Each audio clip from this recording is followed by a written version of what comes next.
Fine. So getting back, in the previous class, we discussed about what is the purpose of understanding internal controls.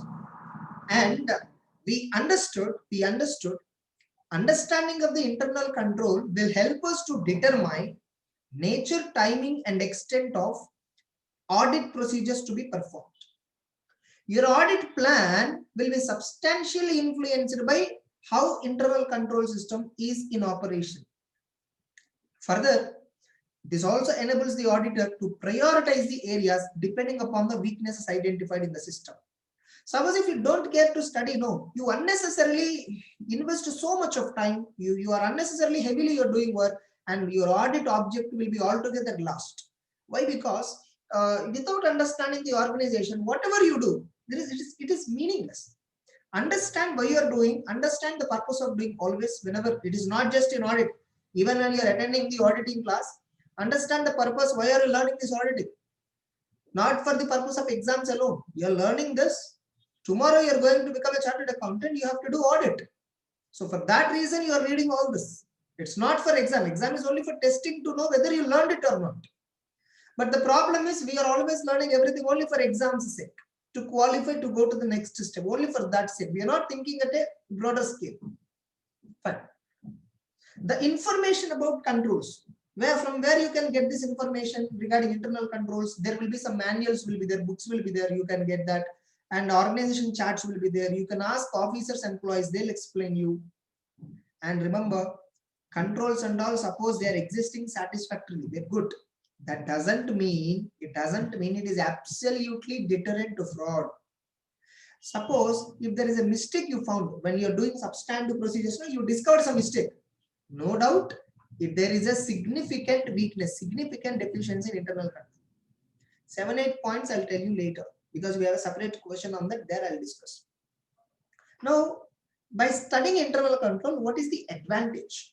See, actually, if you see this entire question, these are all like, this is actually a continuing point, this is actually a 9th point.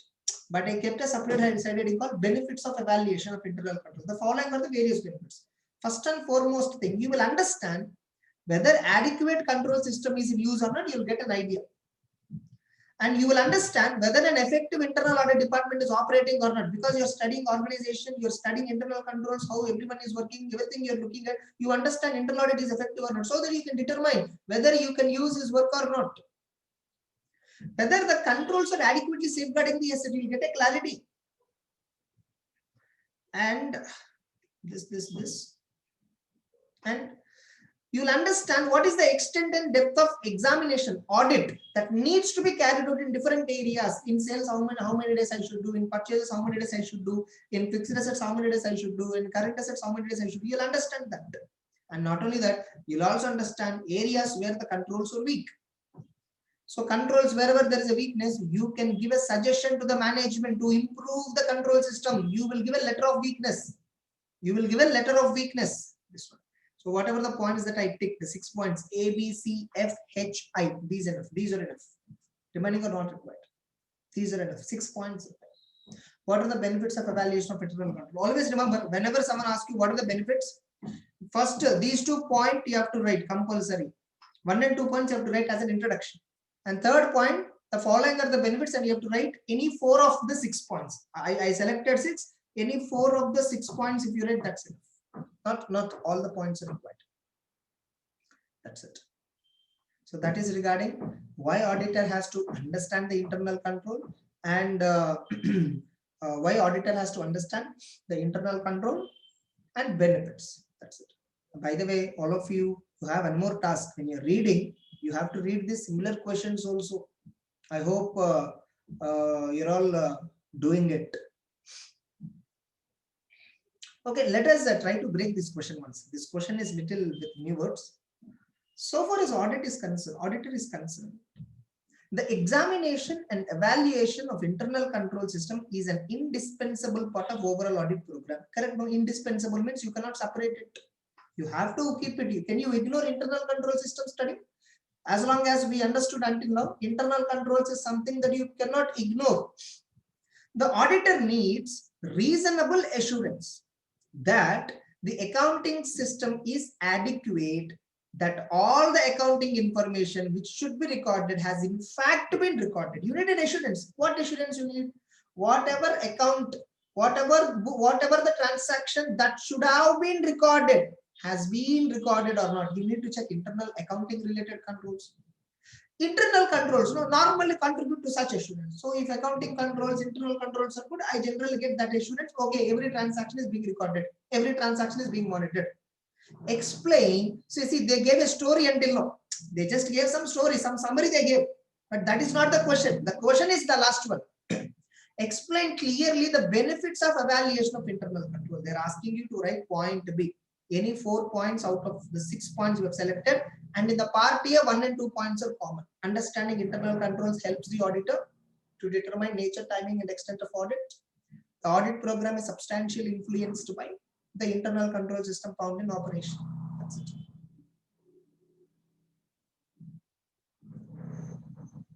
I have given references also, what points to write, what are all, everywhere, for every question.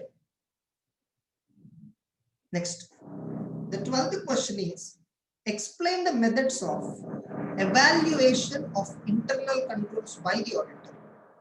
See, your objective is what? To evaluate. In how many ways you can evaluate? In how many ways you can evaluate? Just a minute.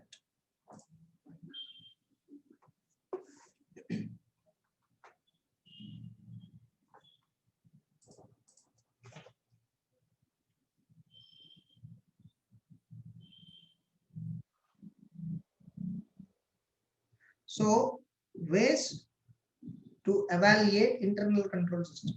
Ways to evaluate internal controls. In how many ways you can evaluate? See, evaluation is always same. Remember, the process of evaluation is always same. But there are ways to get the data related to internal control. See, first what I need to study internal controls. Right? I need to talk to the management. I need to look at the manuals. I need to observe the premises. I need to inspect certain records. I need to verify warehouse, various departments of the company. I need to physically go and check it out. So that is what am I doing? I'm evaluating. Now, when I'm going and talking to everyone, no, it's not just talking to everyone. I need sometimes data from them. I will be asking questions to them. They'll be answering me. How this approach will be? This approach is broadly divided into 4 types. This approach, the approach relating to gathering data. This is actually, for me, it is relating to data gathering. Methods relating to data gathering. Sir, what data, sir? To which it is pertaining to? It relates to internal control system.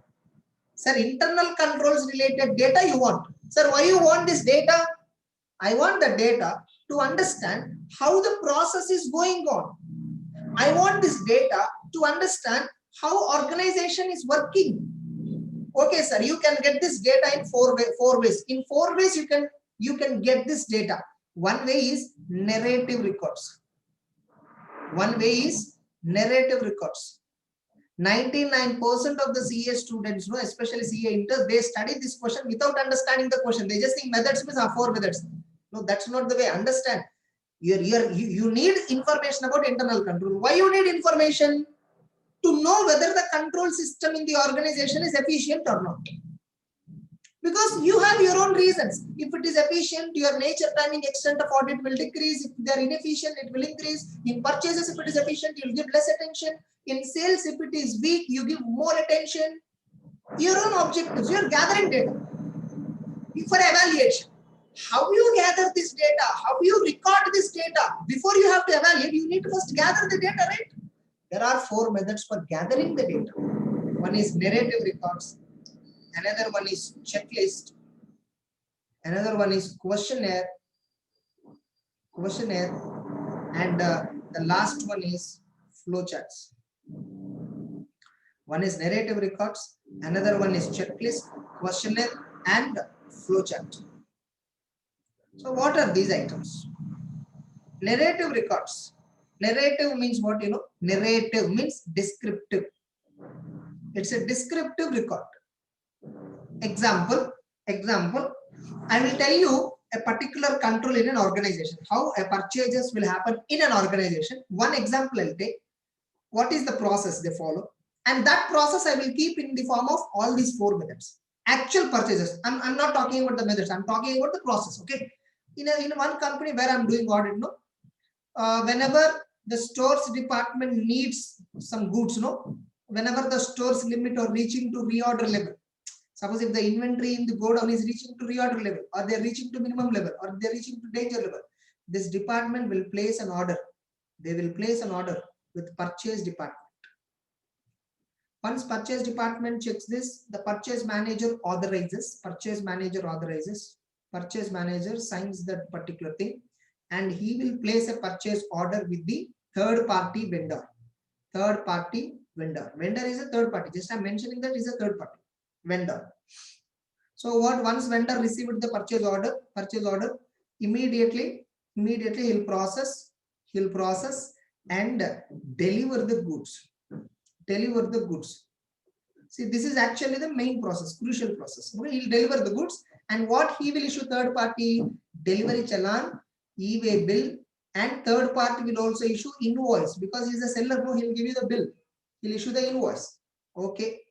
Now this invoice will be received by whom? Stores department. Goods will be receiving at stores department. What stores department will do? They will do inspection. What we ordered and what we got, how many we ordered, how many we got, all that. And then they will inspect it and they will issue GR. Now the stores department, what they will do? They will forward this particular, inspection letter, GR and invoice, all that documents, forward the documents to accounts department. And accountant, what he will do? He will prepare a voucher. Accountant will prepare a voucher. Which voucher he will prepare? Purchase voucher. And he will get it signed from higher authority, from top management, some higher authority, and he will enter in the books of accounts. This is the starting point of the transaction, and this is the ending point of the transaction. Now, if you see, I have recorded in the form of a flow of transaction. I recorded what is happening in an organization in the form of a flow chart. This is flow chart. This is nothing but flow chart. Now, see, let us do one thing. Same thing, same information. Instead of using this arrow marks, symbols, shortcuts, I can narrate the transaction. What I can narrate, how I can narrate. So this method is simply called as a flowchart method. This is a flowchart method. Like example, this is called as flowchart. This method is called as flowchart. Now we'll look at how narrative records work for this. Okay. I hope everyone understood until now. Whatever happens in the organization, I recorded in the form of a simple diagram, a diagrammatic presentation. Some people call it as graphical presentation. Graphics means nothing but diagrammatic. A graphical presentation of flow of transaction in an organization is called as flowchart. Not everyone understands this because I'm using shortcuts, GRN, I'm using PD, SD, shortcuts I'm using sometimes different symbols. They may not understand, others may not understand what symbols I'm using. So, and this is generally suitable for big organizations, flowcharts, because see how much it is there. Suppose you go to Kirana store. The Kirana store, once the stock is vanishing, like what he'll do, he'll just go to a wholesaler and buy in bulk and come back. Is there any stores department, purchase department like that? If someone asks you what is the process of purchases in a Kirana store, do you need to draw this much of diagram? Not required. This kind of diagram is required only in case of which kind of entities? Big entities where decentralized duties are there. Stores department, purchase department, store. I mean, again, stores department will receive, and again, accounts department will prepare voucher. Top management will sign, and then accountant will enter into books of accounts. After entering books of accounts, internal department will do audit. So this kind of comprehensive process you can't find in a small organization. This is there in a generally big organization. So flowchart is very much useful for big organization. Now, whatever the thing we found here, Let me narrate. Okay. Now I'm developing a narrative record for purchases process in a one company, L department. As soon as the stock reaches,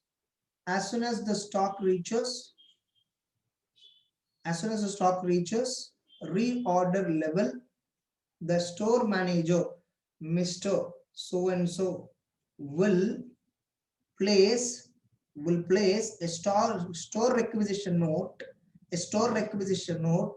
to purchase manager, who is Mr. So and so. Okay. Then purchase manager will place an order with third party. The company has some 3 third parties.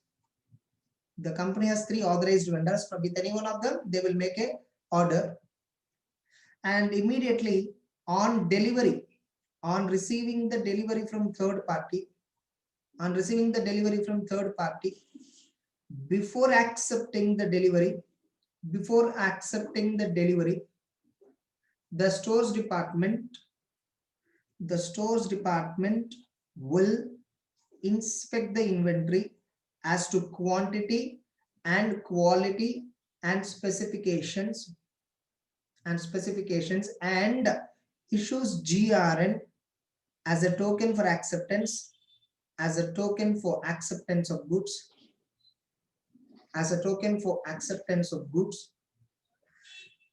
and immediately they will be recorded in the stock register. They'll be updated in the stock register.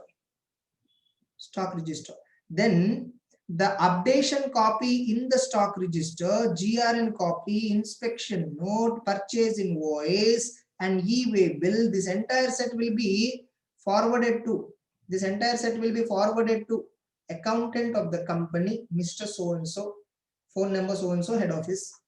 He will prepare a voucher and get it signed. If you observe, I'm writing as a paragraph. You see, anyone by reading this can understand the paragraph.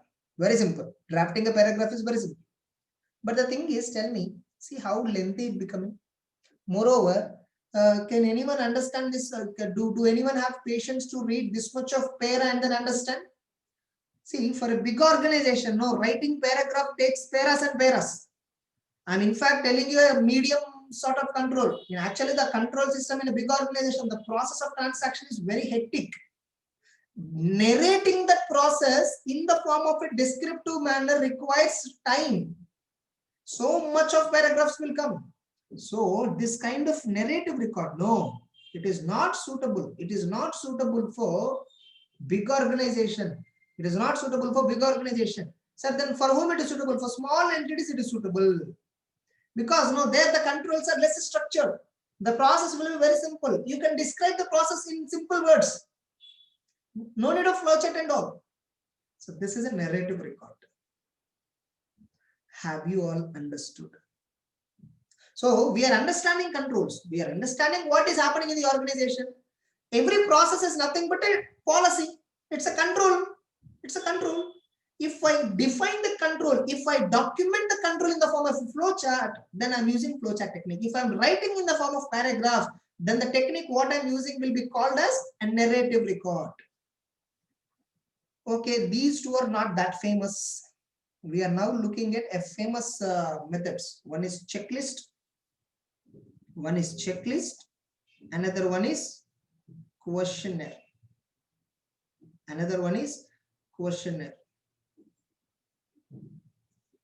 One is checklist, another one is questionnaire. So what's the difference between checklist and questionnaire? Actually, they both are one and same.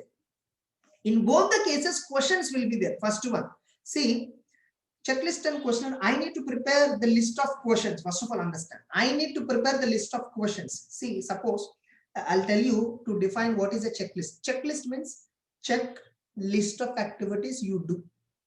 Check list of activities that you need to perform. Check list of activities that you need to confirm. Suppose you're going for a tour. Generally, whenever we are going for a tour, we will have a checklist at the end before we depart. Like, what is the checklist? Do we packed all the boots? Do we packed all the luggages and all? Do we pack the chappals, shoes, or whatever required? Have we packed the cosmetics and all? How many suitcases? Everything you'll be having a checklist. So that's nothing but check.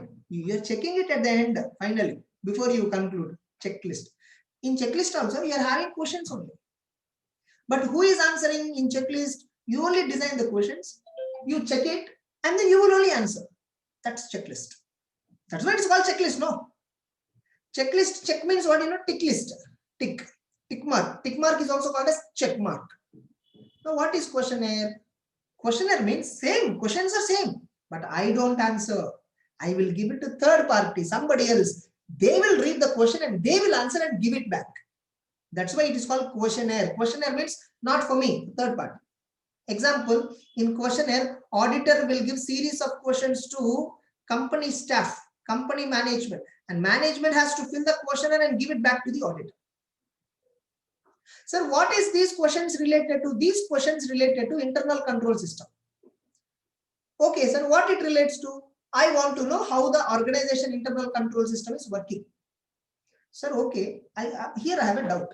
Sir, in organization, what is the process if you know? Then you can ask a question accordingly. But how you can ask your questions? See, for a bigger organization, I expect some desirable element of controls. I expect some desirable elements of control. In a big organization, I generally have a perception that they will be having these many controls because of my past experience. Because when I handled in a very big company for the first time audit, I found their controls are so big. There is a big flow of process.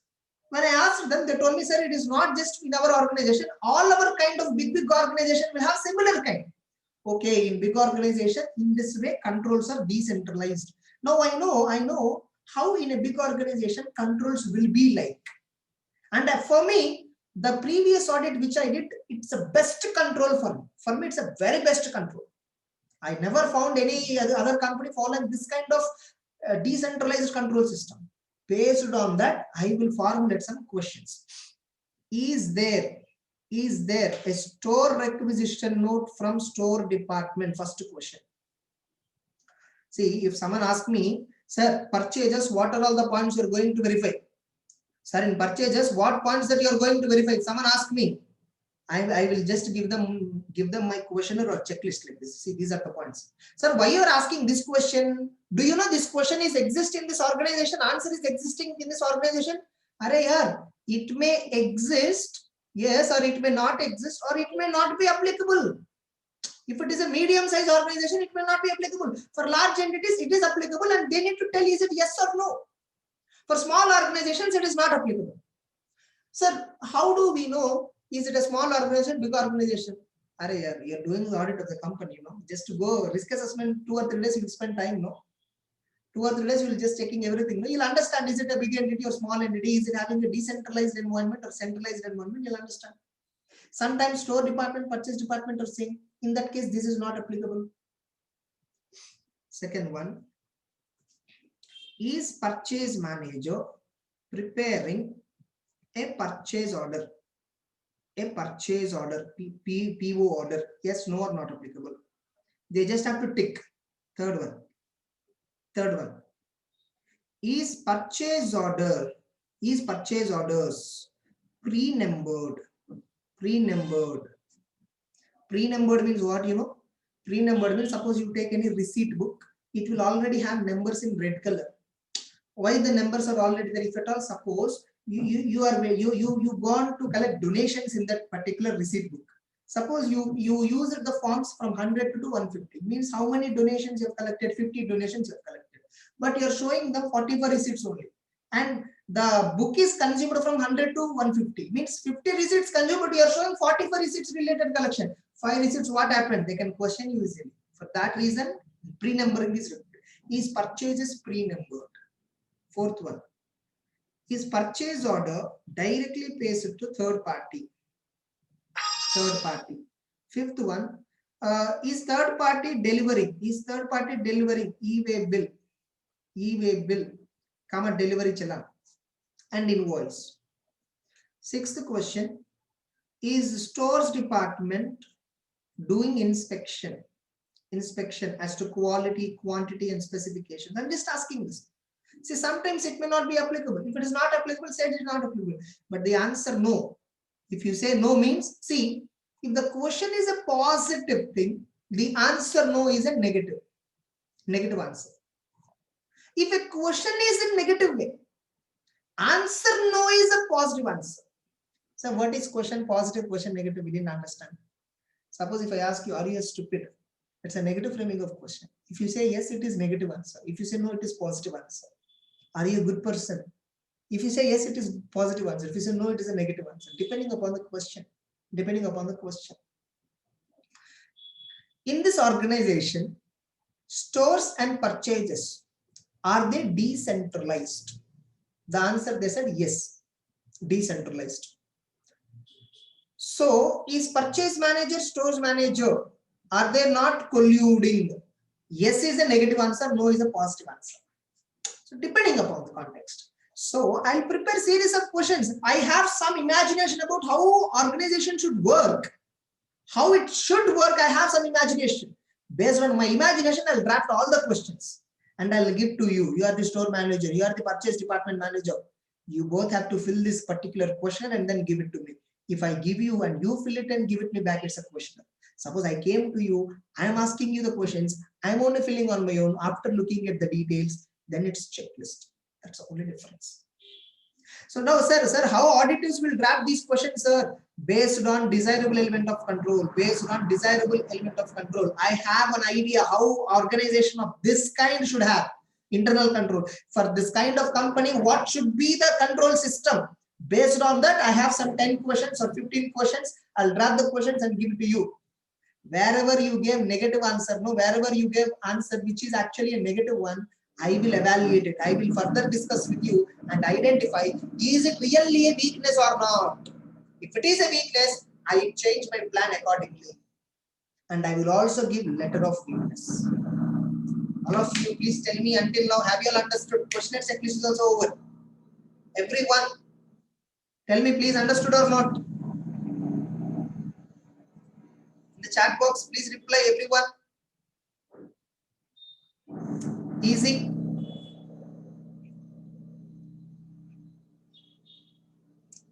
Are you feeling easy or not, all these topics?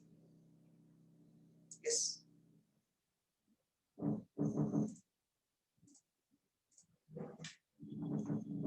Priyanka, can you come online? Yes, sir. Yeah, please read this 12th question. Explain the methods of evaluation of internal controls by the auditor. There are 4 methods through which the auditor can evaluate the above information about the internal controls in place. Narrative record. This is a complete and exhaustive description of the system as found in the operation by the auditor. Yes. Actual testing and observations are necessary before such a record can be developed. In common sense, when you tell me, Priyanka, you are writing in narrative records, all these checklist answers you are writing, flowchart you are developing, can you develop them before looking at the organization or after looking at the organization? After looking at the organization. Yes. So actual testing and observation are necessary before developing such a record, yes or no? Yes, sir. This itself can be tested as a true or false. Here, no, they may actual testing is necessary or not necessary, they may keep. You need to observe it. Okay? Yeah. Yes. Next. It will be recommended in cases where no formal control system is in operation. Tell me, in a normal store, supermarket or store, kirana store, do you think a formal control system is in place? Is there any document for controls? No, sir. No formal control will be there. Yeah, next. It would be more suited to the small business. Yes. Detailed observation is needed, so it is time consuming. That's what I told. No, see how much drafting takes time. Yes or no? Moreover, one disadvantage is what, if at all you are drafting completely and later you found a new control in that time you need to redraft the entire thing. Yes or no? Yes, sir. Yeah, next. Flowchart. It is a graphic presentation of each part of company's system of internal control, such as nature of its activity and various channel of goods and material, as well as cash both inward and outward. For all these activities, I'll have a separate flowcharts. Are you getting it? Next. Yes, A flowchart is considered to be the most concise, that is, briefest way of recording the auditor understanding and evaluation of internal control system in the correct perspective. Correct. It minimizes the amount of narrative explanation. Now tell me, in the flowchart that we developed, is there anywhere narrative explanation? Is there any descriptive pattern? Is there only small words? Yes or no? Is Yes, it sir. minimizing the narrative descriptive explanation or not? Yeah, next. It gives bird's eye view of entire process of manufacturing, trading, and administration. See, are you getting an overall view just by looking at this picture or not? What is the entire manufacturing? I mean, only purchases. Are you getting an overview of purchases or not? Yes, sir. Next. The flow of transactions through various stages can easily spotted and improvements can be suggested. Suppose I'm looking at here. Suppose example inspection is not there. Only GRN is there.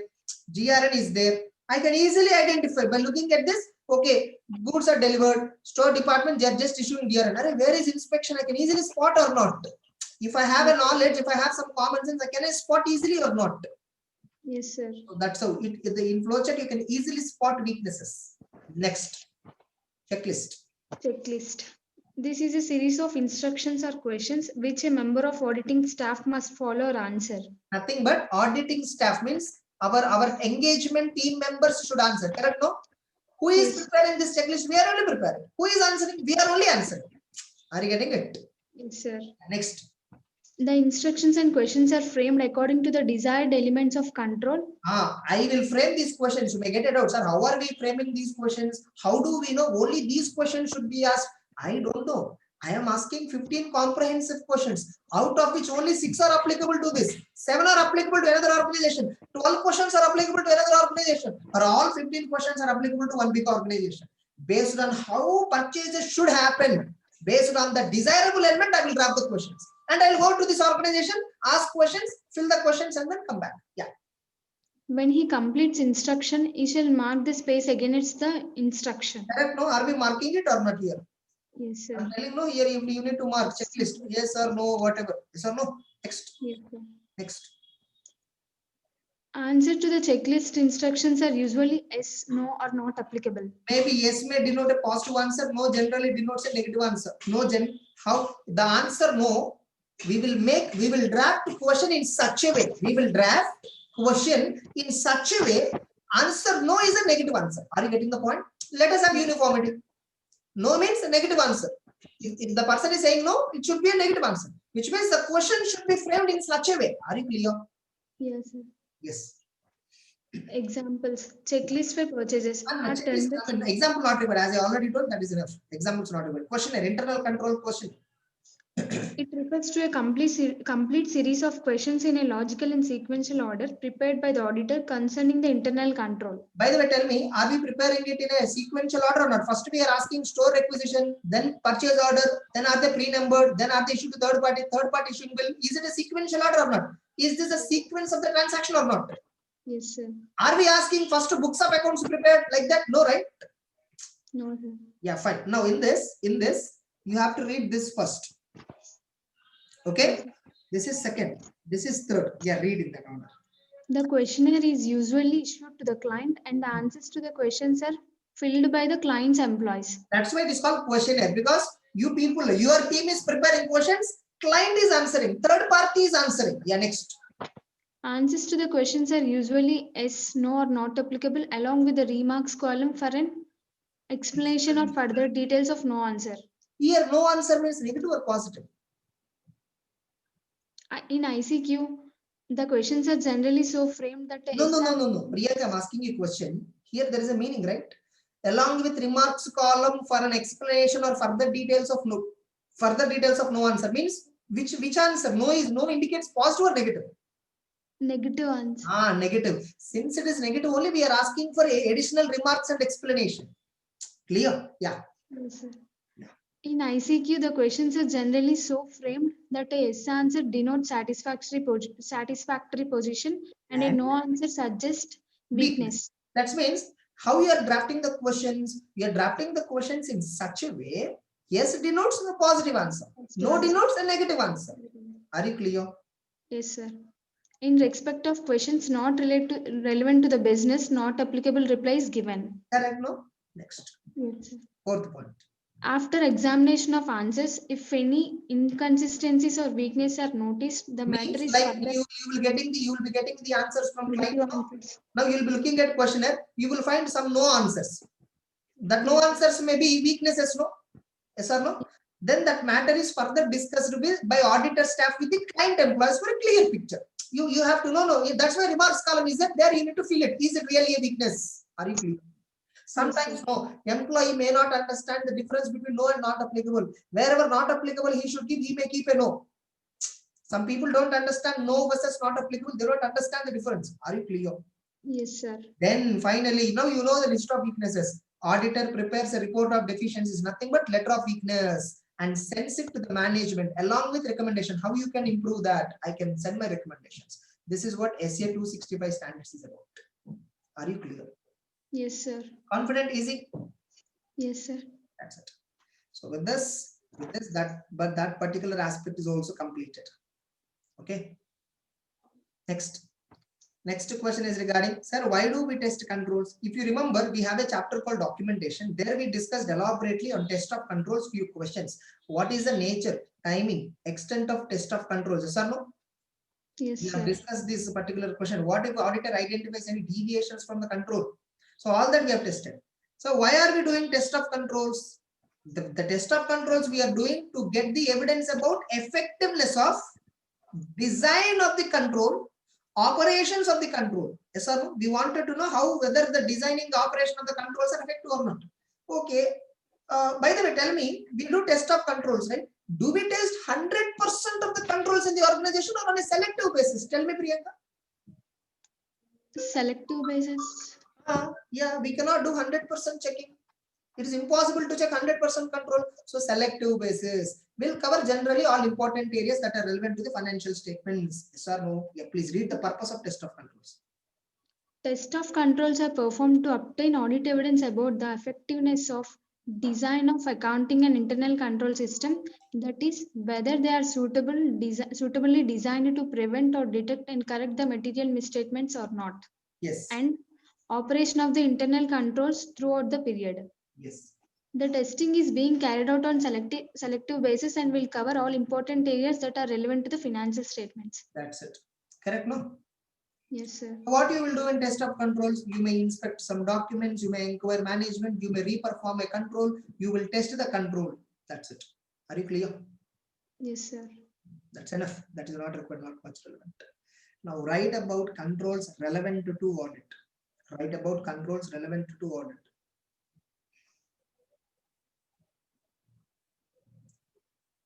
See, actually, from 15th question, I will keep it for self-study. In fact, my suggestion is no need to read from 15th question. From 15th question onwards, not required. Some questions are there. Maybe I will, if possible, I will explain, but they're not required according to me. I will directly go to the part 3 of this. Part 4 in this chapter is already completed. Internal audit. Part 3 we will discuss internal financial controls. That point we will discuss. So 14th question and 13th question. Now 14th question I'll discuss now. Write about controls relevant to audit.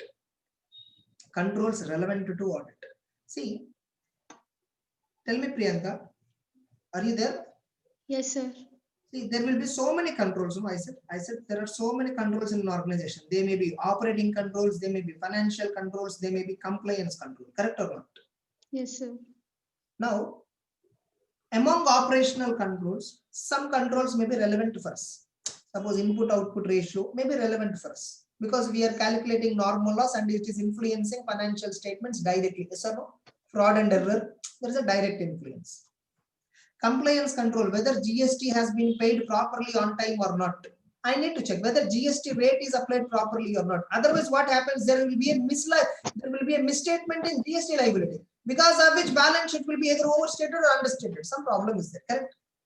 Financial controls, accounting related controls. If accounting related controls are not properly working, well, there will be errors or frauds in the financial statements and books of accounts. But tell me, there is one control.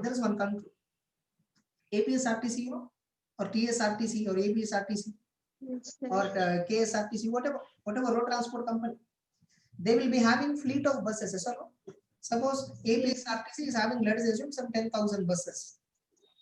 10,000 buses roaming around entire Andhra Pradesh. 10,000 buses are there. Okay. These 10,000 buses will be traveling over number of over some 1,500 routes. 1,500 routes. 1,500 routes are there. Example, Guntur to Vijayawada is one route. Vijayawada to Guntur is another route. This is route 1, this is route 2. Are you clear? Yes, sir. This is a, in between some stops will be there, that is okay, fine. But this is one route, this is route number 2. Another route, Guntur to Tenali, Tenali to Guntur, this is route number 4. So like this, there are totally 1,500 routes. Yes or no? Now you see these 10,000 buses. Now I need to allocate to these routes, correct? Yes, sir. These 10,000 buses I need to allocate for all the 1,500 routes that are there in the Andhra Pradesh and Telangana. Now tell me, 1,500 routes, no? 1,500 routes, 10,000 buses. Sir, 10,000 divided by 1,500, sir, is equal to per route. For each route, we should allocate some 7 buses. Can I say like this?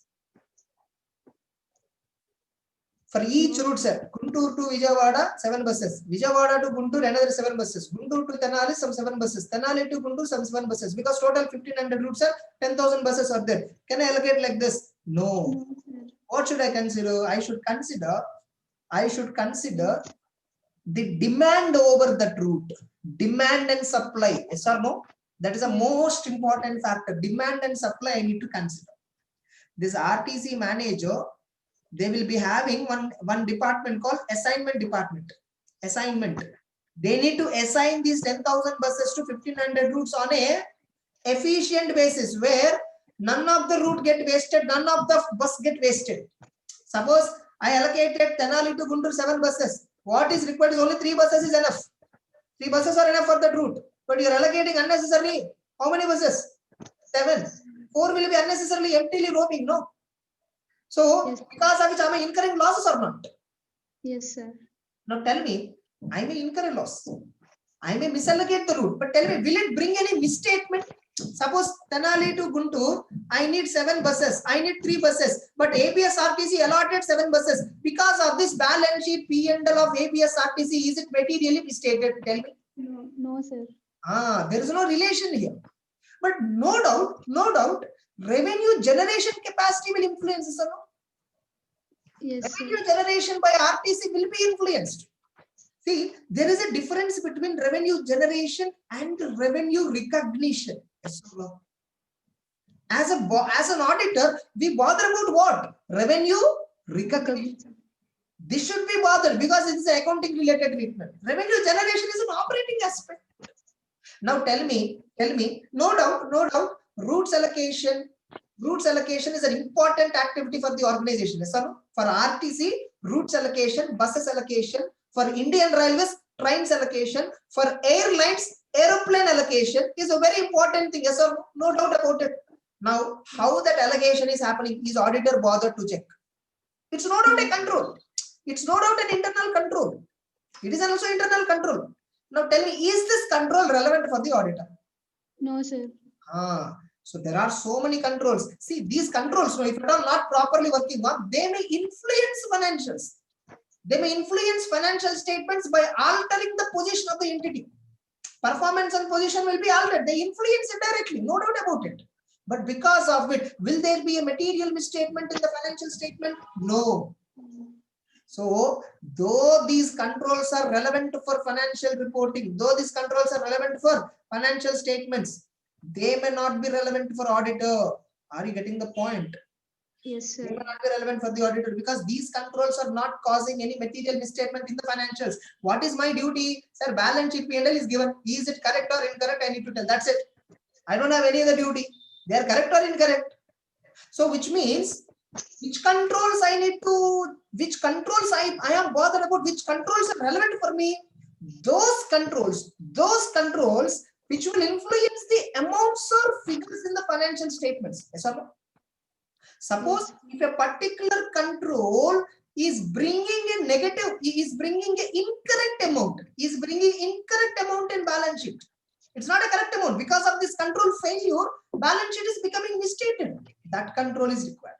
So for auditor, which controls are relevant? Those controls If at all they fail, it leads to material misstatement in the financial statement. That control is relevant for me for sure. Are you clear? Yes, sir. Sometimes it may not bring a material misstatement, but it will impact the position of the company, performance of the company. Unless it is impacting going concern, I don't look into that control at all. Are you clear?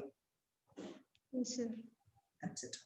So that is regarding internal controls. Now tell me, an entity achieving objectives of every entity will have some objectives, right? Some objectives, vision and mission. Yes or no? Yes. Yes, To sir. reach that objective only we are having internal control system, correct? Yes, sir. These internal control system, if they are very effective, we reach the objective very fast.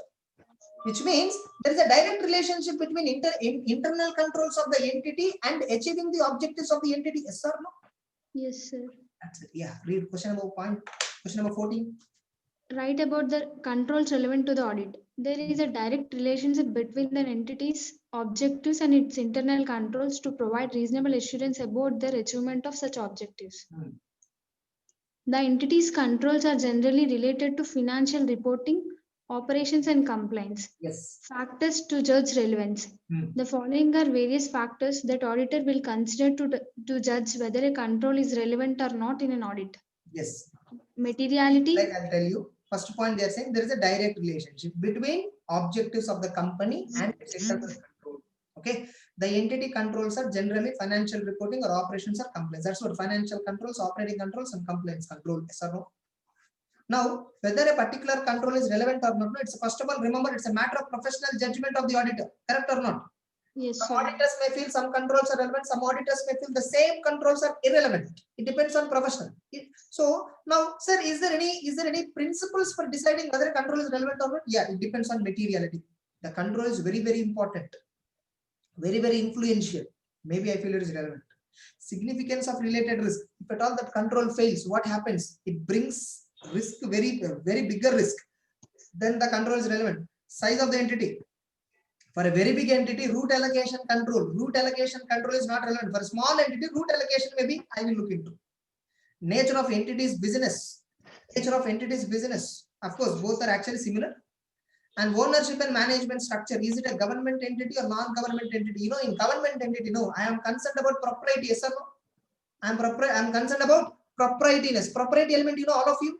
Propriety means I need to see whether the expenses incurred by the management are reasonable or not. I need to check that propriety element. See, suppose no, Mukesh Ambani is traveling in a chartered flight, even to the office from home also. From office to home for daily up and down, he is using chartered flight or a chopper, a helicopter he is using, for which the cost is per annum is some 25 crore. Only the traveling cost of Mukesh Ambani to travel in chopper from home to office. Getting it? See, generally Mumbai, it's a huge traffic area. So Mumbai, somewhere from his house to Navi Mumbai, where his factory is located, probably if you go by car, some 2 hours it will take, but if you go by chopper, it will be some 15 minutes. So he's saving drastic amount of time. 25 crore company spending, and company management approved it. Now tell me, you as an auditor, can you question about, hey Mukesh Ambani, why are you using chopper? Are you not wasting money? Can you question like this? No, sir. It is his money, yeah. He can use whatever the way you want. Suppose a government servant is using that. An IAS officer to travel from home to office, no. He is using regularly chopper and spending 25 crore per annum. Can you question this fellow? Yes. Yes, sir. 25 crore is public money. Are you getting the point? Yes, sir. Government company, no, we are concerned with this expenditure. In non-government company, we are not bothered. In non-government company, shareholders are private people, outsiders, not government. It's not public money. Are you getting it? There may be a lack of shareholders. They themselves gave the authority. Yeah? But in government company, it is government the owner. They have to spend each and every rupee carefully. So depending upon the nature of the organization, ownership and management structure, is it a government company or non-government? I may test some controls. I may ignore some controls. Clear? Yes, sir. And applicable law and regulation. Suppose in the law it is asking me to check so and so controls. Suppose in under Companies Act 143, subsection 3, clause I, it is clearly asking us to check financial controls effectiveness. It is clearly asking for us to check financial controls. What is the operating effectiveness of internal financial controls with respect to financial statements? They're clearly asking, which means all financial controls I need to check because there is a legal requirement, correct or not? Yes, sir. That's it.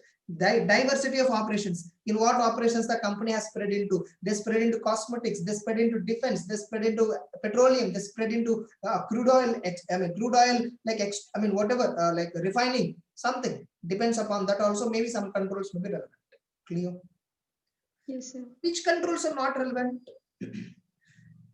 An entity generally has controls that are not relevant to an audit and therefore need not be considered. Example, airlines system of automated controls to maintain flight schedule. Flight schedules will be maintained. You open Paytm or somewhere, IRCTC, you will find train schedules, timings and all. No, for that also there is some control background. Somebody is controlling them. These controls would ordinarily be not relevant to audit, but these play an important role for revenue generation and influence the financials indirectly. Yes or no? Yes, sir. And sir, is there any requirement for us for any control? Yeah, we have a control where we need to report. No. We have to express opinion on internal financial controls, but other controls we need not. So internal financial controls are something which is relevant for us. Are you clear?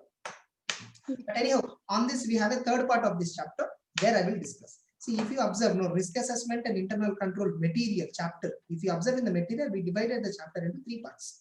First part is about risk assessment, some 8 questions we discussed. Second part is internal control. Here some 9th question to some 20, some 12 or 14 questions we discussed. Then it is about internal financial controls, where some 2 or 3 questions were discussed. Then about internal audit. Remember standards on internal audit, all that I told. Governance, risk management, all that. This already covered part 4. It's already covered. This is part 3, part 2 and part 1. In this part, internal control, some 7 or 8 questions I'm ignoring. Except that remaining everything I'm considering. Clear? If you observe 15th question onwards, if possible, you all can do a single reading. But I'm telling you, just because I'm ignoring doesn't mean they are not important. They are important. But it is not possible for us to cover each and every aspect. Hardly you may get some 5 marks from this, no doubt. You may get for 5 marks, but it's okay. You can keep it aside, not a big deal. Some 15th question to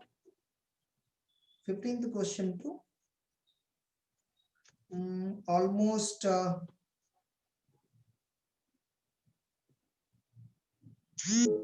almost 27. My God, 12 questions we are ignoring. 12 questions we are ignoring. They are tough questions, Andy. Read it in your free time, single time. That to read it after completing controls chapter in information technology. In information technology, there is a similar syllabus relating to this. So once you read completed into information technology, then you can get back to this. Now, part 3, internal financial controls. Remember 15th question to 27th question I have not covered. That will be covered for complete course students. But for smart course students, it will not be covered. For complete course, I will give a separate video for that. We will have a separate video for that. That's it. So part 3, internal financial controls. So what is internal financial controls? All that. Let us take a break for 10 minutes and we'll get back and then we'll read that. By today, I think this chapter will get completed. Yes, getting back, all of you. So the part 3 of risk assessment and internal control chapter. In the part 3, we are discussing about internal financial control, an important concept which will carry minimum 3 marks weightage. Either in the form of MCQ or true or false or a straight question, it can be asked. Internal financial controls. In the corporate world, whether in Big 4 or anywhere, there is a popular word called IFCOFO. There is a word called IFCOFO. What is that? Internal financial controls over financial reporting. Internal financial controls over financial reporting. So this is very famous. Earlier in the Companies Act, 143 subsection 1 subsection 3 clause I, the same question that we are discussing about right now. They used to ask the auditor, if you remember 143 subsection 3, there are 10 points which auditor has to comment on checklist. I told you it's an affirmation, or checklist is also called as 10 points auditor has to comment upon. In the 10th point, in the 10th, some 8th or 9th point is regarding this. Internal financial controls over financial reporting. What the point earlier? The auditor has to give his comment or give his opinion on the operating effectiveness of internal financial controls over financial reporting. Now, in 2019, the terminology has been changed. Now they are asking, auditor has to give his opinion on internal financial control with respect to financial statements. They are making it narrow. Financial reporting controls is very broader. Financial statements is bit normal. So now the law is asking auditor to come. Actually speaking, there's not much difference in the working methodology. Same, only words have been changed. The auditor has to give his opinion on operating effectiveness of internal financial controls with respect to financial statements. With respect to financial statements, what is the operating effectiveness of internal financial controls? So this is what the law is asking now the auditors. Fine. So internal financial controls with respect to financial statements, how are they working? How are they operating effectively? Remember, for this, no, generally what auditors do, auditors give a separate report. If you observe report on legal and regulatory requirements, yes or no? In that, CARO will be there. For this, in audit report, generally they'll give as an annexure 1. And there is another annexure, that is for annexure 2, that is regarding IFC, internal financial controls. I'll show you right now how IFC will be looking like. Of course, tell me all of you, do we verify internal controls 100%? Will we verify internal controls 100% or on a select sample basis on internal controls, or we verify internal controls for sure 100%? Tell me all of you. Reply now in the chat box in the meantime. Why are you sitting silent? No, selective basis. We never do 100% verification. We only do on a selective basis. We only do on a sample basis. So Reliance Independent Auditors Report, there you will be finding it. 235.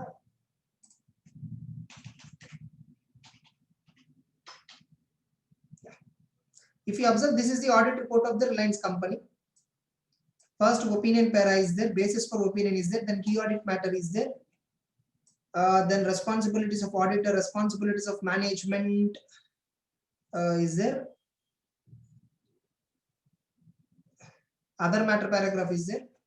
Then report on legal and regulatory requirements is there. No.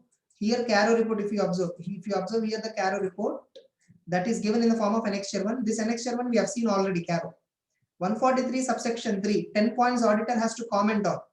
If you remember, 10 points auditor has to comment upon. If you observe that 143 subsection 3, as required by 143, we have sought all the information, explanation, all that. And you see here, I point if you observe, it is not there. Yeah, here it is given. With respect to adequacy of internal financial controls over financial reporting, annexure 2 is given. Internal financial controls over financial reporting word is used up to 1819. From 1920 it is changed. Now it is 1920. I'm not showing. This is actually 1819 related. Sorry, sir, 1920 only this is. From 2021 only it is changing, I think, to best of my knowledge. Yeah. So annexure 2 we'll see. This is annexure 1, which is CARO. Annexure 2 we will check. Oh, where is that annexure 2?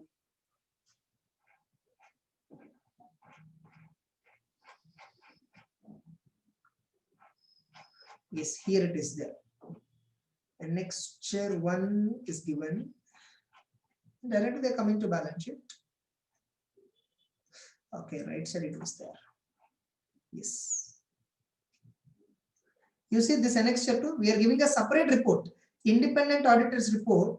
Getting it? Report on internal financial controls under 143 subsection 3 clause I of Companies Act. We are giving opinion also. In our opinion, the company in all material respects have internal financial controls over financial reporting with reference to standalone financials. Such internal financial controls were operating effectively as at 31st March based on the internal control criteria established by the company, considering the essential component of internal control stated in guidance note on audit of internal financial control. There is a guidance note on that. We need to read that guidance note and have to do audit as per the guidance note of internal financial controls and then give our opinion. So that is regarding internal financial controls. Now you see in the law, write about internal financial controls with reference to financial statements and their reporting requirement. See, internal financial controls, no, the financial controls, internal controls. Internal controls is a broader term. Financial controls deals with financial aspect. Internal control, one of the objectives is efficiency and effectiveness of operations. But in finance, are we bothered about operations? No, we are not bothered about operations. Except operation related objective. Remaining all objectives of internal control are also there in financial. See, what are the objectives of internal financial control? Internal financial control objectives: safeguarding of assets. It's there in internal control. Prevention and detection of fraud, incidental. Completeness of accounting records, it's a financial related. Timely preparation of financial information. Financial statements have to be prepared on a timely basis by audit committee, for which there is a control called audit committee. That is an internal control. Compliance with applicable laws. Example, tax laws. Tax laws will influence financial elements in the balance sheet and P&L. So that is also financial related. So the objectives of financial controls are more or less similar to internal control, but one objective will not be repeating here. Efficiency and effectiveness of operations won't come here. What is the auditor responsibility? The auditor shall express opinion on effectiveness of internal controls with reference to financials. Further, this responsibility is an important question. In the November 2019 exam, this was asked for 2 marks. This reporting responsibility applicable only in respect of audit of annual financial statements and not applicable for interim or quarterly financial statements. The internal controls, whatever the opinion the auditor is giving, that is applicable only for audit of annual, not for interim. See, in listed companies, they will give quarterly financials. In that, auditors may give you a review report. In that review report, do auditor required to comment on this? No need. Only on audit of general purpose financial statements which are prepared on annual basis, only then this comment is applicable. Simple. 143 subsection 3 completely applicable. CARO completely applicable. CARO 143.3 16 matters and 10 matters, everything is applicable only with respect to audit of full year financials, not quarterly or half yearly or interim financial statements. Remember that.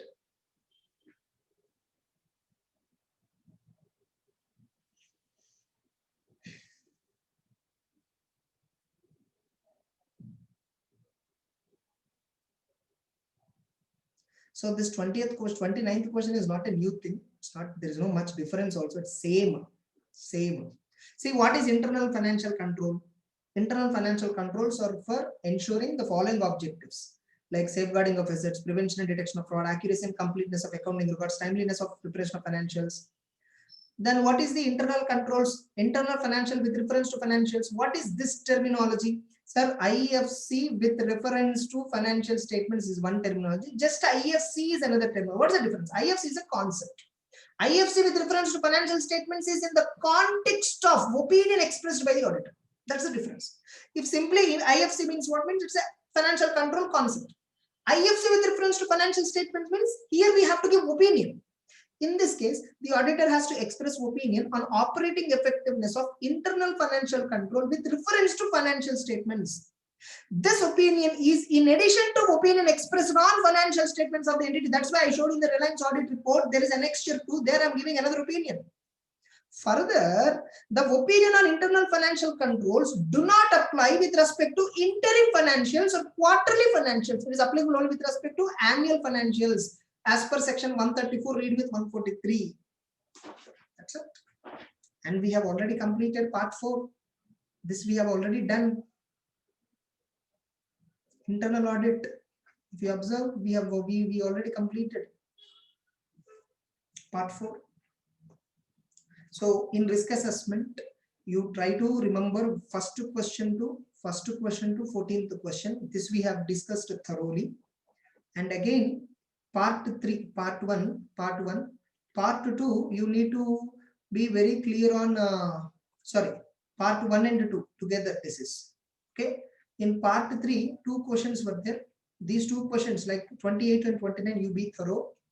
Part 4, read it again single time, read it one time. And even in internal control, some questions we kept pending, 15 to 27th question. These questions also read single time when you have time. because from these MCQs a true or false may come up. But read these 12 questions only after completing information technology subject. Only then you'll understand this. Otherwise, it's difficult for you to understand. I hope every one of you are clear in this chapter. If you observe from the day one until now, only in this chapter, only these questions are kept pending. Even if you remember the first chapter, nature, objective, and scope of audit, there also we have covered almost everything. Okay, except some quality control related thing, we covered everything. Probably I'll cover it after finishing sampling chapter, analytical procedure. I will cover that particular topic also. I hope every one of you are confident till now. All of you, please let me know. All of you, please let me know. Are you all confident of this?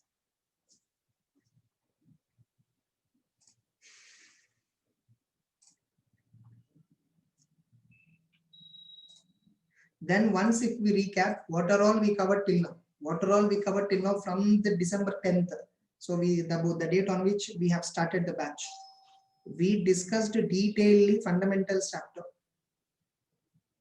We discussed in detail nature, objective, and scope of audit related chapter. In that, some standard and quality control related questions are pending.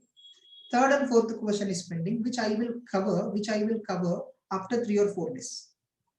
Then in company audit, appointment of auditors, nothing but appointment of auditors. There I only kept pending one question, cost audit. This I kept for self-study because it is not much important. Only that I kept pending. Then audit reporting, I kept pending of SA 710, except that every concept is covered. Then we discussed documentation and evidence, where we have covered all the questions, nothing we ignored, completely we discussed. Then we discussed about fraud reporting. All the questions we have covered. Everything is covered. Nothing has been ignored. And then we have started with this chapter called risk assessment and internal control, where we have kept pending question number 15 to question number some 27. Except this, remaining all are discussed. Okay. Now these questions I will surely cover for complete course student. Like whoever is joined for the entire group to full subject of auditing, not 2/3 subject of auditing. This I will cover for complete course. Student. But this standard on quality control, I will explain you for sure. This nature, objective, and scope for all of you, I'll explain it.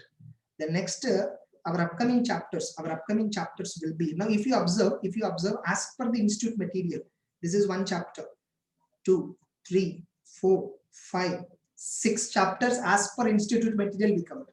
As per institute material, there are only 10 chapters, 10 or 12 only. Okay. Now, next upcoming chapters that we are going to cover is, one is sampling. Sampling will start tomorrow or day after tomorrow. Analytical procedures. Then we have audit strategy and performance. Audit strategy, planning, and performance. I'm just writing pending chapters. Audit strategy, planning, and program. Then we have another chapter, government audit. Then we have audit of different types of entities.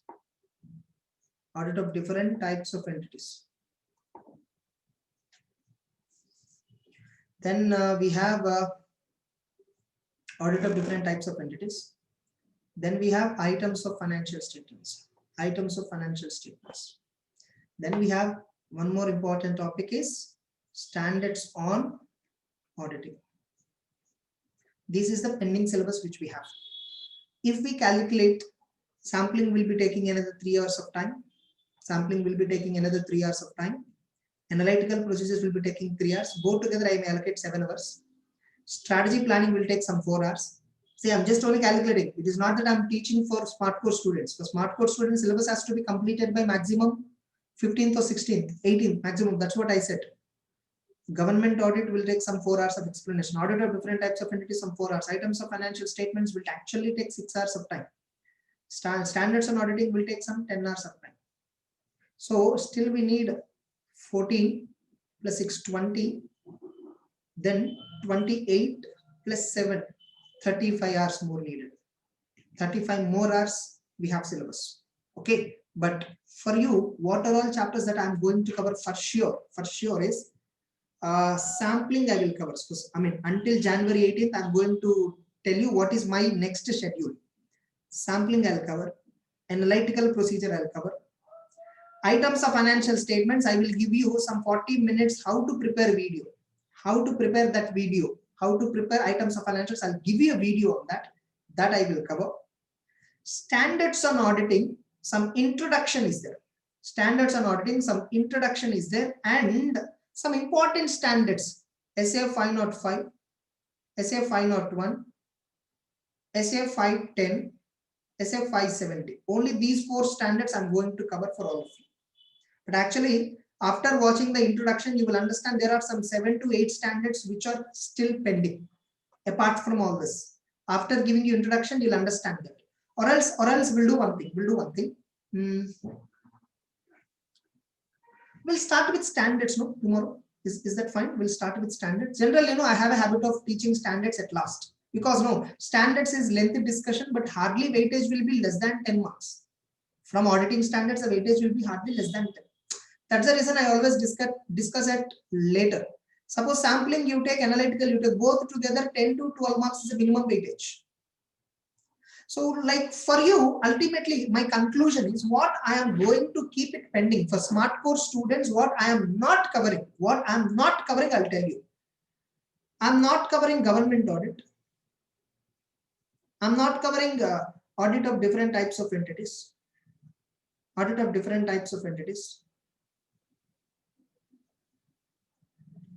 What I'm not going to cover, audit of different types of entities. Third one, strategy chapter I may not cover, but I'll give you one video which will be around some 40 minutes video that I'll give you. You watch it on that, you'll get some idea of it. So strategy I'm not covering.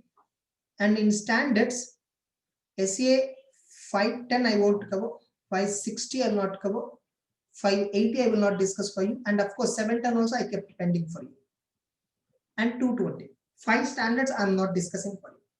5 full-fledged standards I'm not discussing for you. Remaining everything we have already covered. And then in the internal control chapter, risk assessment and internal control chapter, like question number 15 to question number 27, these are not covered. So that's it. Only these syllabus is not covered.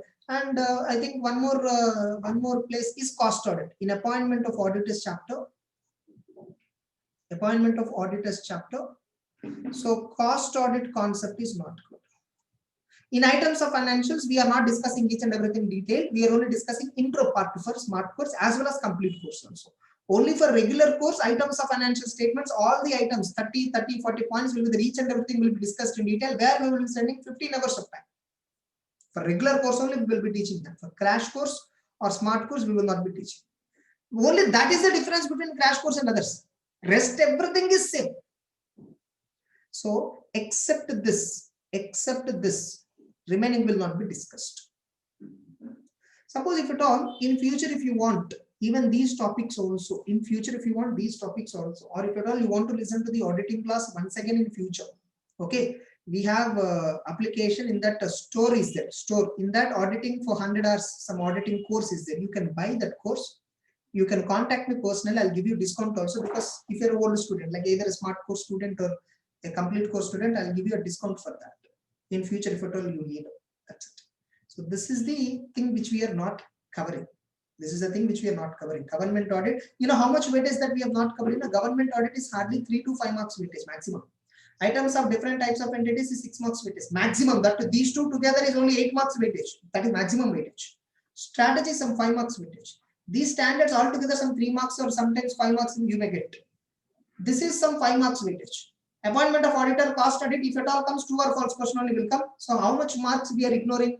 5, 8, sorry, total together 8, 13, 18, 23 plus 2, 25 marks syllabus only we are not discussing. Out of 120 marks syllabus, only 25 marks syllabus I have not discussed, which means 90 marks, more than 90 marks syllabus I am covering. More than. One more, sorry. Bank audit is there, no? If you are a new course student, bank audit and cooperative societies audit is there. So bank audit weightage will be 5 marks, cooperative society is another 3 marks. So both together, all together, maximum 35 marks. How much portion of syllabus is not covered? Maximum is 35 marks. Maximum. New scheme students I'm talking about. Maximum 35 not covered. Out of 120, 35 if I eliminate, 85 marks worth of syllabus are covered for you, which is more than 2/3. Which is more than 2/3. Okay, so bank audit, society's audit will be there for complete course student. For complete course student, all of this will be discussed. Everything of this will be discussed. This will be provided as a video. That's it.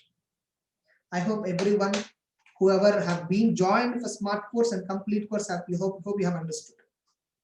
All of you. But I'm telling you, whatever we covered 80-85 marks syllabus in the upcoming 5-6 days, whatever the syllabus that we are going to cover, I'm telling you honestly, that is more than sufficient for you to qualify for securing 50+ easily, provided that 80-85 marks content which we read and understood, you have to be very, very confident.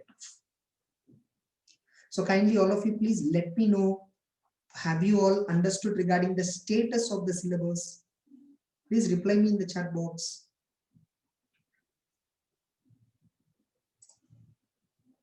Yes.